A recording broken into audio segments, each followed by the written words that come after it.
नमस्कार, आजको भिडियोमा यहाँहरू सबैलाई हार्दिक स्वागत छ। आज हामी लोकसेवा तथा शिक्षक सेवाका विभिन्न तहहरूमा सोध्न सक्ने सामान्य ज्ञानका अत्यन्तै महत्त्वपूर्ण प्रश्नहरूको बारेमा छलफल गर्नेछौँ। यदि च्यानललाई सब्स्क्राइब गर्नुभएको छैन भने सब्स्क्राइब गर्न नभुल्नुहोला। अब लागौँ आजको विषयवस्तुतर्फ। प्रश्न 1, क्षेत्रफलको आधारमा तेस्रो ठुलो जिल्ला कुन हो? यसको सही उत्तर हो ताप्लेजुङ। क्षेत्रफलको आधारमा पहिलो ठुलो जिल्ला डोल्पा हो भने दोस्रो ठुलो जिल्ला हुम्ला हो। प्रश्न 2, तिला कुन नदीको सहायक नदी हो? यसको सही उत्तर हो कर्णाली। प्रश्न 3, प्रथम विश्वयुद्ध अन्त्य गर्ने भर्साइलिज सन्धि कहिले भएको थियो? यसको सही उत्तर हो सन् 1919 जुन 28। प्रश्न 4, बुल एन्ड बियर शेयर बजारसँग सम्बन्धित छ भने ब्लू बक्स केसँग सम्बन्धित छ? यसको सही उत्तर हो कृषि क्षेत्रमा प्रदान गरिने अनुदान। प्रश्न 5, विश्व इतिहासमा गौरवमय क्रान्तिका नामले चिनिने क्रान्ति कुन हो? यसको सही उत्तर हो रक्तहीन क्रान्ति। यो क्रान्ति सन् 1688 देखि 1689 सम्म चलेको थियो। प्रश्न 6, विश्वको सबैभन्दा धेरै मुलुक भएको महादेश कुन हो? यसको सही उत्तर हो अफ्रिका। यसमा 54 वटा देशहरू रहेका छन्।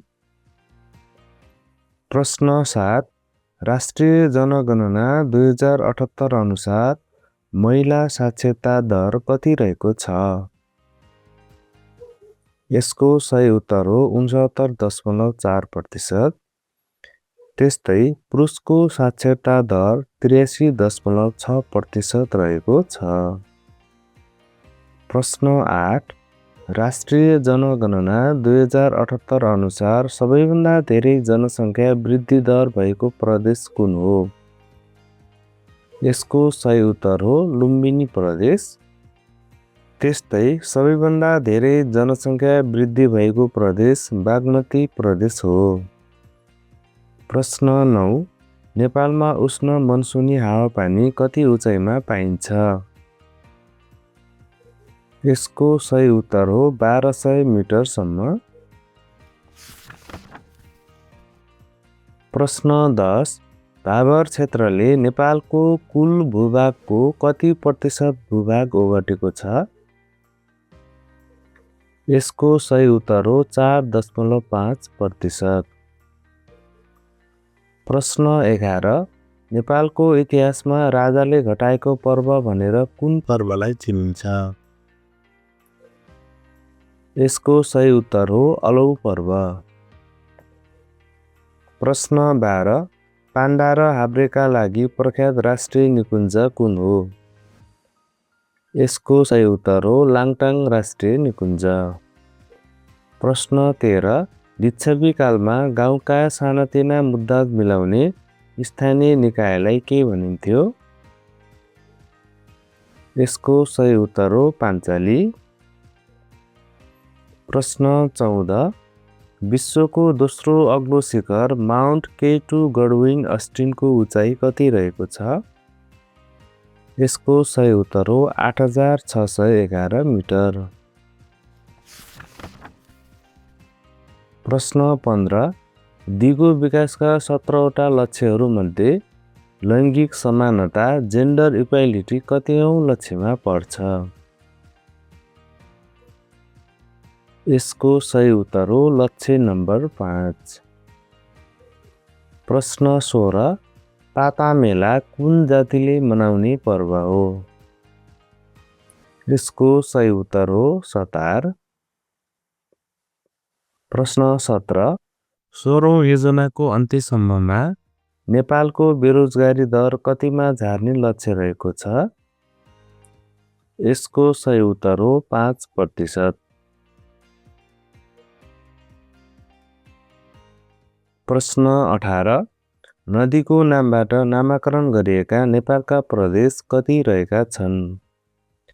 यसको सही उत्तर हो 4वटा। ती प्रदेशहरू कोशी, बागमती, गण्डकी र कर्णाली प्रदेश हुन्। प्रश्न 19, गुरुङ जातिको घरको भित्तामा कोरिने एक प्रकारको भित्ते चित्रलाई के भनिन्छ? यसको सही उत्तर हो पुराती चित्र। प्रश्न 20, पृथ्वीनारायण शाहको लालन पालन कुन रानीबाट भएको थियो? यसको सही उत्तर हो चन्द्र प्रभावती। प्रश्न 21, नेपालको कुन राजनीतिक घटनालाई अप्रिल क्रान्तिका नामले चिनिन्छ? यसको सही उत्तर हो 2062-63 सालको जनआन्दोलन।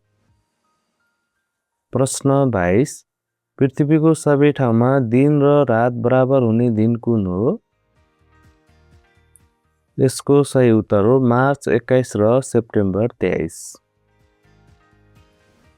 प्रश्न 23, सेन्जेन क्षेत्र केसँग सम्बन्धित रहेको छ?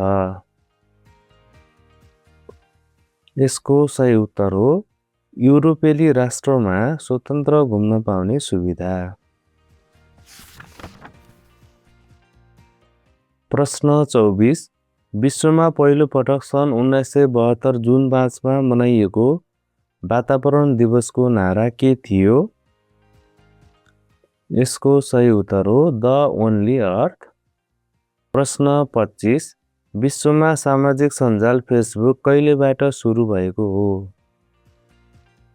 यसको सही उत्तर हो सन् 2004 फेब्रुअरी 4।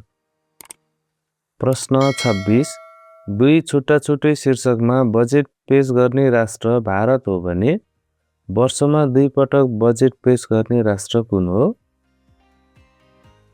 यसको सही उत्तर हो फ्रान्स। प्रश्न 27, संविधान सभाबाट संविधान जारी गर्ने नेपाल कतिऔं राष्ट्र हो? यसको सही उत्तर हो 44औं राष्ट्र। प्रश्न 28, भिक्टोरिया आइल्यान्ड कुन महादेशमा पर्छ? यसको सही उत्तर हो उत्तर अमेरिका। प्रश्न 29, नेपालको इतिहासमा नयाँ मुलुकका जिल्लाहरू बाँके, बर्दिया, कैलाली र कञ्चनपुर कुन मितिमा नेपाल फिर्ता भएका थिए? यसको सही उत्तर हो सन् 1860 नोभेम्बर 1। प्रश्न 30, विश्व व्यापार सङ्गठन WTO को प्रधान कार्यालय कहाँ रहेको छ? यसको सही उत्तर हो जेनेभा, स्विजरल्यान्ड। प्रश्न 31, तीनतिरबाट नदीले सिमाना छुट्याएको जिल्ला कुन हो? यसको सही उत्तर हो ओखलढुङ्गा। प्रश्न 32, सबैभन्दा धेरै भाषामा अनुवाद भएको नेपाली साहित्य कृति कुन हो? यसको सही उत्तर हो कालो सूर्य। प्रश्न 33, आर्थिक वर्ष 2100-2101 सम्म नेपालको आर्थिक वृद्धि दर कति पुर्याउने लक्ष्य रहेको छ? यसको सही उत्तर हो 10.5%। प्रश्न 34, दिगो विकास सम्बन्धी ब्रुटल्यान्ड आयोगको गठन कहिले भएको थियो? यसको सही उत्तर हो सन् 1983। प्रश्न 35, संसारमा सबैभन्दा धेरै बिक्री हुने पुस्तक कुन हो? यसको सही उत्तर हो बाइबल। प्रश्न 36, नेपालमा लेखन कार्यमा प्रयोग भएको सबैभन्दा पुरानो लिपि कुन हो? यसको सही उत्तर हो ब्राह्मी लिपि। प्रश्न 37, युरोपका धेरै मुलुक भएर बग्ने डेन्युब नदी कहाँ गएर अन्त्य हुन्छ? यसको सही उत्तर हो ब्ल्याक सी। प्रश्न 38 क्युआर कोडको आविष्कार कसले गरेका हुन्? यसको सही उत्तर हो मासाहिरो हारा। प्रश्न 39 अन्तर्राष्ट्रिय तिथि रेखा कुन महासागरको बीचबाट कोरिएको काल्पनिक रेखा हो? यसको सही उत्तर हो प्रशान्त महासागर। प्रश्न 40 संसारको सबैभन्दा ठुलो टापु कुन हो? यसको सही उत्तर हो ग्रिनल्यान्ड टापु। प्रश्न 41 राष्ट्रसङ्घ लिग अफ नेसन्सको स्थापना कहिले भयो? यसको सही उत्तर हो सन् 1920। प्रश्न 42 विश्वविख्यात दार्शनिक सुकरातको जन्म कुन देशमा भएको हो? यसको सही उत्तर हो ग्रिस। प्रश्न 43 क्षेत्रफल तथा जनसङ्ख्याका हिसाबले दक्षिण अमेरिका महादेशको सबैभन्दा ठुलो राष्ट्र कुन हो? यसको सही उत्तर हो ब्राजिल। प्रश्न 44 संसारकै सबैभन्दा गहिरो समुद्री बिन्दु कुन हो? यसको सही उत्तर हो च्यालेन्जर डिप। प्रश्न 45 संसारकै सबैभन्दा गहिरो खोज मानिने काली गण्डकी खोज कुन दुई हिमालको बीचमा रहेको छ? यसको सही उत्तर हो अन्नपूर्ण र धौलागिरी हिमाल। प्रश्न 46 नेपालमा जम्मा कतिवटा पारिस्थितिक प्रणाली रहेका छन्? यसको सही उत्तर हो 118 वटा।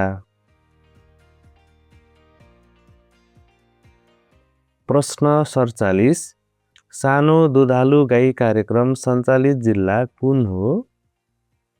यसको सही उत्तर हो अछाम। प्रश्न 48 विश्वको सबैभन्दा अग्लो झरना एन्जेल झरना कति मिटर उचाइमा रहेको छ? यसको सही उत्तर हो 979 मिटर। प्रश्न 49 पाटन विमानस्थल कुन जिल्लामा पर्छ? यसको सही उत्तर हो बैतडी। प्रश्न 50 फिफा वर्ल्ड कप 2026 कुन कुन देशले संयुक्त रूपमा आयोजना गरेका छन्? यसको सही उत्तर हो अमेरिका, मेक्सिको र क्यानाडा। प्रश्न 51 युएनओ महासभालाई सम्बोधन गर्ने पहिलो नेपाली को हुन्? यसको सही उत्तर हो चुडा प्रसाद शर्मा। प्रश्न 52 मध्यकालीन समयमा कुलो नहर आदिको रेखदेख गर्ने निकायलाई के भनिन्थ्यो?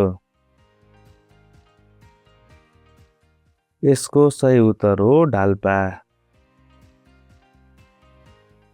प्रश्न 53 नेपालको म्याग्ना कार्टा भनेर कुन दस्तावेजलाई चिनिन्छ?